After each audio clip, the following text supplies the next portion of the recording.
Então, ela vai ser debitada. Não existe assim. Quando você vai lá para o sistema nosso inicial, com unidade, o E é unidade, na verdade é o A. Deve estar aqui, é unidade de acompanhamento, que é um centro de resultado. Não existe um centro de resultado na empresa que é conta italiano. Certo. O que existe é alguém que absorveu esse custo da conta italiana. Então, este dinheiro sairia de uma das 3 fontes que está em cima. Esse detalhe, o Paulo Melo não sabia. O que o Paulo Melo sabia é que eu tinha uma conta italiana e que os pagamentos iam ser descontados da conta italiana. Agora, o detalhe de que fonte da conta italiana ia saber, ele, essa altura, não sabia. Se ele soube, foi depois, quando ele começou, mas por isso até que ele tinha que fechar com o Gilberto.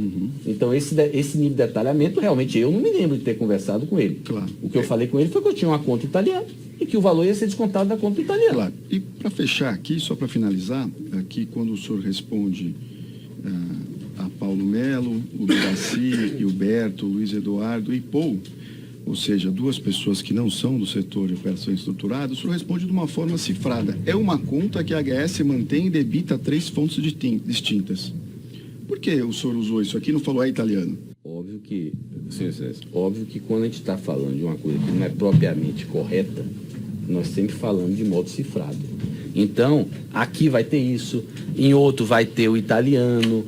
Então, aqui eu digo isso. Lá na frente, eu deixo claro que eu vou buscar autorização italiana. Então, é só pegar esse bloco de 29 de e-mails todos e fica claro. Claro. Só fazer uma pergunta, então, bem específica para o senhor. Em algum e-mail que o senhor tenha juntado, alguma vez o senhor tem Paulo Melo e Paul Ottiti copiados quando o assunto é planilha italiano? Todos. Veja todos? bem, é que deixa eu explicar bem. Esse termo planilha italiano, esse termo surgiu no âmbito da Lava Jato. Não existia esse termo planilha italiano. A gente não entendia assim. Nunca eu falei planilha italiano. Bem, pessoal, isso aqui é um termo apresentado pelo Marcelo Odebrecht, chamado termo 5. Olhando com atenção mesmo, você vai ver a marca d'água, escrito sigilo legal via do MPF. Agora vamos ver rapidamente o que diz esse termo em seu início. Pronto, pessoal. Aí está o início desse termo. 5. Criação da subconta amigo.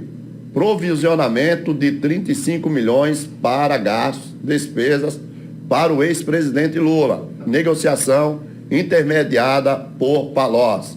Em meados de 2010, o último ano do governo Lula, Antônio Palocci e eu combinamos de provisionar 35 milhões do saldo que havia na conta corrente com o PT, governo federal, para suportar gastos e despesas do então presidente Lula, o que incluiria eventuais contribuições nossa ao Instituto Lula, IL. Foi então criada a planilha em italiano, uma subconta denominada Amigo. Nesta planilha, Amigo é Lula. Está aí, no termo de colaboração apresentada, que eu mostrei aí, oficial, para o Ministério Público, o cara diz que foi criado em 2010 e agora ele vem dizer que o termo planilha italiano só foi utilizado depois da Lava Jato. É claro, né, pessoal? Eu já analisei essa planilha com vocês e já mostrei aqui que a mesma é uma montagem bem grosseira. Vamos ver o que é que traz o Lauro Jardim?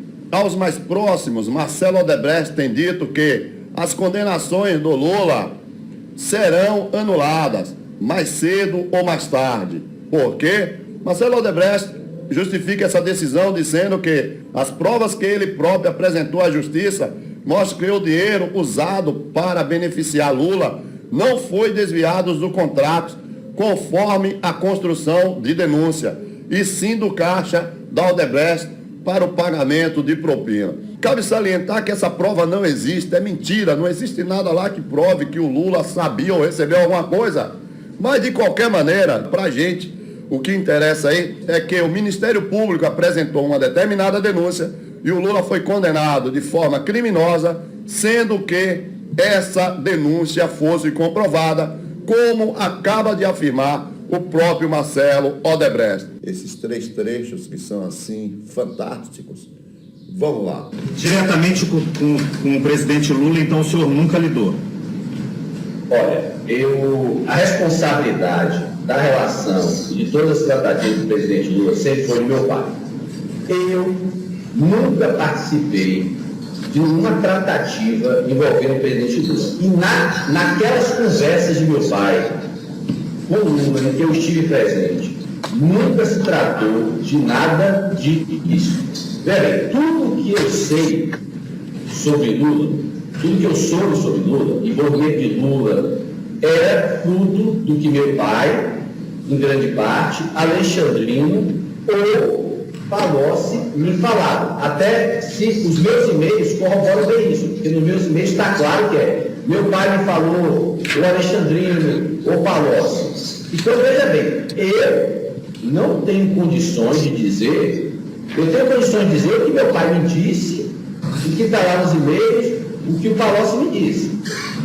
Agora, a questão de Lula, eu acho que aí tem que ser esclarecida por meu pai e Palocci, até porque hoje eu me sinto totalmente desconfortável, porque eu vejo os depoimentos, tanto de Lula quanto de Palocci, estão cheios de contradições.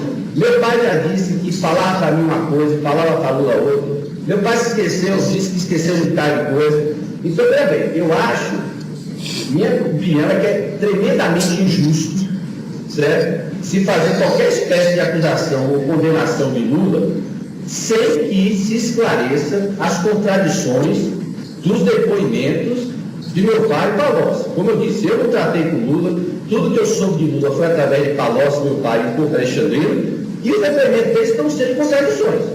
Então, essa altura do campeonato, eu não posso mais dizer nada, porque eu digo uma coisa, está lá nos e-mails, meu pai disse que falou comigo, falou com o Lula outra. Então, eu acho que precisa esclarecer. A participação de Lula, especificamente, ela precisa ser esclarecida por meu pai e Alexandre. Seu meu pai e Palocci. Acende a acusação, tem perguntas? Antes de passar para a defesa, só um esclarecimento aqui que me ocorreu, o senhor Marcelo do juízo mesmo. Como que é funcional? O imóvel foi comprado pela DAG, mas como é que ele ia ser utilizado pelo Instituto Lula? Ia ser transferido, ia ser alugado? Como é que isso ia ser operacionalizado? Enfim, isso quer dizer exatamente o que acontece. Tá. A ideia que eu conversei, isso foi objeto de conversas com o Paulo Camota, por isso que eu conversei com ele. A ideia é que, em algum momento, o Instituto Lula receberia as doações oficiais das empresas e compraria esse terreno da DAG. Essa era a ideia que a gente estava conversando com o Paulo Camota. Quer dizer, ele oficializaria a compra. Quer dizer, ninguém doaria o terreno, a DAG não doaria o terreno. Quer dizer, o Instituto Lula receberia as doações oficiais e com esse dinheiro compraria o terreno. Essa era a ideia. O problema é que nunca ocorreu as doações. Mas o dinheiro não era dele já, que foi utilizado para compra? Por que eles pagariam o terreno? Eles pagariam de maneira oficial. Necessariamente não precisariam comprar, a gente não entrou nessa área. Então tá.